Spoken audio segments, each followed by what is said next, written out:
you rather have negotiating against China, against Iran? What a deal that is, okay? You talk about incompetent people. Against anybody. Jeb Bush, Hillary Clinton, or Trump?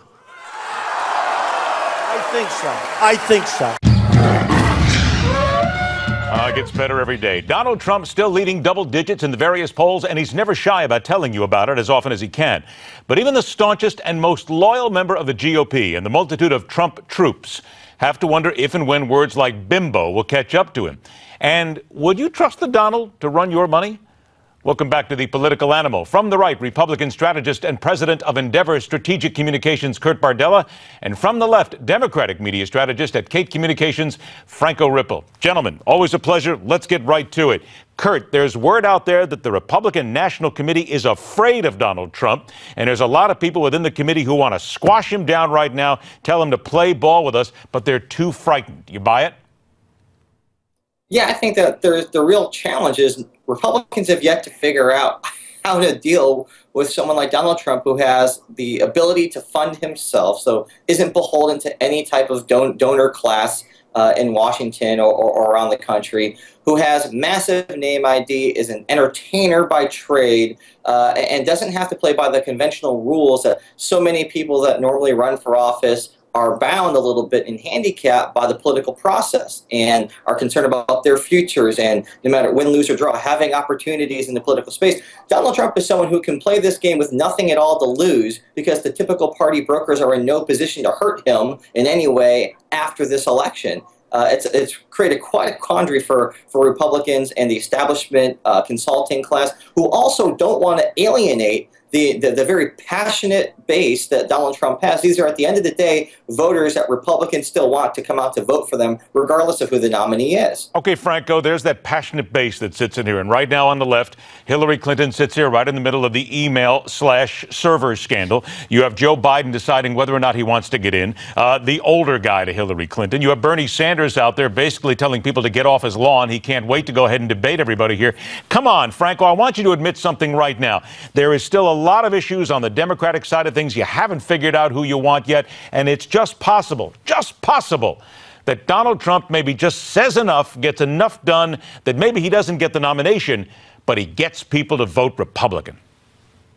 Oh, boy, Ed, there's a lot of statements in there that I would need the rest of the segment. Okay, try and do it in less than 3 days. I'm going to do my best. Actually, I want to agree with something Kurt said first before I get into that, which is I've never seen anything actually quite like this, where it's like fair game on the RNC. Usually people, real voters, don't care about party apparatus like DNC or RNC, but all the candidates are piling on. And it's a really interesting phenomenon because the RNC stands for Washington Insiders. So it's interesting to see that happen. But that being said, on the Democratic side, you know, it would be easy to sit here and wallow about Hillary Clinton getting dragged down by fake, trumped up, no pun intended, emails. Oh, come on now, Franco. I'm not gonna let you get away with fake on this one now, because we have all sorts of agencies. We have agencies coming out of our ears right now who say that there were actually emails sent that Mrs. Clinton should have known about, and the State Department was run like a clown car. Come on. And nary a criminal investigation in sight. Come back to me when that happens. Not yet. Okay, next point. Go ahead. But in the meantime, Hillary Clinton has actually strengthened her poll lead in states like Iowa, and I think that says a lot. And I do think it's going to be very interesting. Look, I've said on this program, I think Joe Biden would be an outstanding president. I'm interested to see if he gets in. If nothing else, it'll strengthen candidates in the Democratic primary and make them even that much stronger to become president. All right, now, and let me go ahead and kick to you, Kurt. Are the Republicans, in your opinion, afraid at all of Joe Biden? Because, hey, there's people out there who say that Biden is actually the stronger guy. And while you talk about that, we're also going to get to Carly Fiorina in a moment and what kind of impact she might make against it. So, but first, go ahead and talk about Biden. Fear? I don't think that there's fear.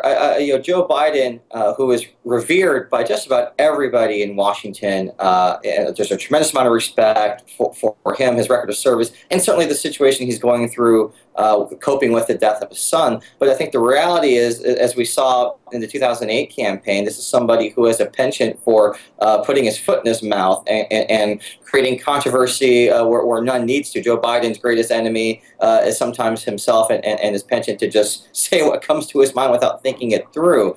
He certainly doesn't have the type of apparatus and network that Hillary Clinton has right now. I mean, there's no question, though, that on the left, there is a real thirst for another alternative to Hillary Clinton. How else could you explain the tens of thousands of people who come out to watch Bernie Sanders speak? Okay, wait a minute. Don't say that to Franco now. Please don't say that to Franco. His head is going to explode if you say that one more time.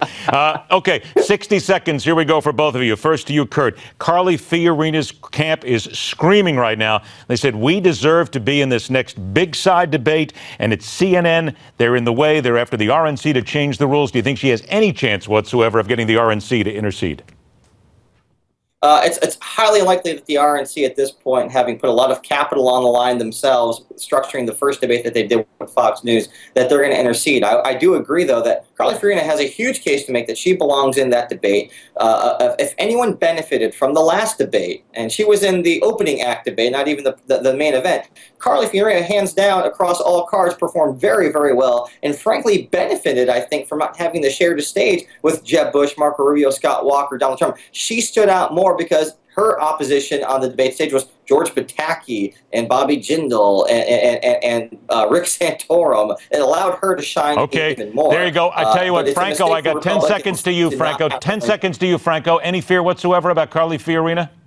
Well, I think the smartest thing that she did, the smartest criticism that she levied was that the CNN's not using state polls. They're only using national polls, and that's not fair. It should be a more complete equation. There you go. I'll go for that. Gentlemen, thank you so much. As always, great to have you both here. We'll talk again soon. Speaking of Hillary Clinton, here's the Newsmax poll for the day. Do you believe Hillary Clinton broke the law? Go to NewsmaxPolls.com. Tell us. We'll talk about it here. Stay with us. The fastest 60 minutes of news, The Hard Line, continues.